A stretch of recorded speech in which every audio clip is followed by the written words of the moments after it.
नमस्कार। प्रस्तुत है आपके सामने भीष्म साहनी द्वारा लिखित कहानी खून का रिश्ता। खाट की पाटी पर बैठा चाचा मंगल सेन हाथ में चीलम थामे मन ही मन भतीजे की शानदार शादी की बात सोच रहा था। बारात में वह समधियों के घर बैठा है, हाथ में दूध का गिलास लिए घूंट घूंट पी रहा है। दूध पीते कभी बादाम की गिरी मुंह में आ जाती तो कभी पिस्ते की। कोई उसके पास आकर पूछता है, और दूध लाऊं चाचा जी? थोड़ा सा और। अच्छा ले आओ। आधा गिलास। तंबाकू की कड़वाहट से भरे मुंह में मिठास आ गई। स्वप्न भंग हो गया। मन सगाई में जाने के लिए ललक उठा। सचमुच आज सगाई का दिन था। थोड़ी देर बाद ही सगे संबंधी सगाई में जाएंगे। मंगल सेन को खाट पर बैठना असंभव हो गया। वदन में छटाक भर खून था, मगर ऐसा उछलने लगा कि बैठने नहीं देता था। उसी वक्त घर का पुराना नौकर संतू आ गया और मंगल सेन के हाथ से चीलम लेकर पीने लगा। फिर बोला, तुम्हें सगाई पर नहीं ले जाएंगे चाचा। मंगल सेन ने सोचा संतू मजाक कर रहा है। उसने संतू से कहा, बड़ों के साथ मजाक नहीं करते। कई बार कहा है तुमसे। मुझे नहीं ले जाएंगे तो क्या तुम्हें ले जाएंगे? संतू ने कहा कि वीर जी आए हैं।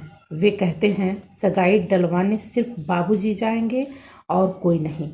ऊपर चलो, सब खाना खा रहे हैं। तुम्हें नहीं ले जाएंगे, चाहे 2-2 रुपये की शर्त लगा लो। ऊपर रसोई घर में सचमुच बहस चल रही थी। रसोई घर के दीवार से पीठ टिकाए बाबूजी बैठे थे। पुत्र बीर जी और बेटी मनोरमा दोनों भाई बहन बैठे खाना खा रहे थे। बीर जी ने कहा कि मेरी सगाई 1.25 रुपये में होगी और केवल बाबूजी जाएंगे। मनोरमा कहती है कि मैं भी जाऊंगी, आजकल लड़कियां भी जाती हैं। इसी बीच मंगल सेन अंदर झांका। बाबूजी ने कहा, आओ मंगल, देखो यहाँ कौन बैठा है। बीर सिंह ने कहा, नमस्ते चाचा जी। बाबूजी ने कहा, उठकर चाचा जी को पालागन करो, तुम्हें इतना भी अकल नहीं है। बीर सिंह ने वैसा ही किया। फिर बाबूजी ने मंगल सेन से कहा कि मंगल सेन, जरा आकर टांगे तो हिलाओ।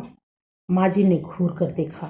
नौकरों के सामने तो मंगल सेन के साथ इस तरह रुखाई से नहीं बोलना चाहिए। मंगल सेन को अपनी हैसियत पर बड़ा नाज था। किसी जमाने में वह फौज में रह चुका था।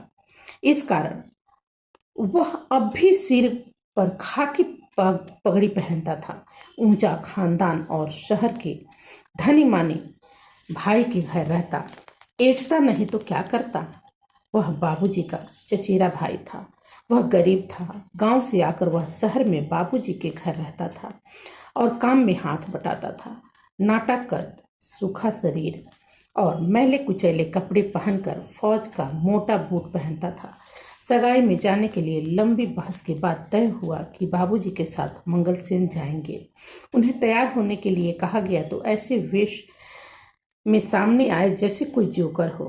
फिर उन्हें दूसरों के कपड़े दिए गए, एक पगड़ी भी दी गई। मंगल सेन का कायाकल्प हो गया। फिर वे समधियों के घर गए।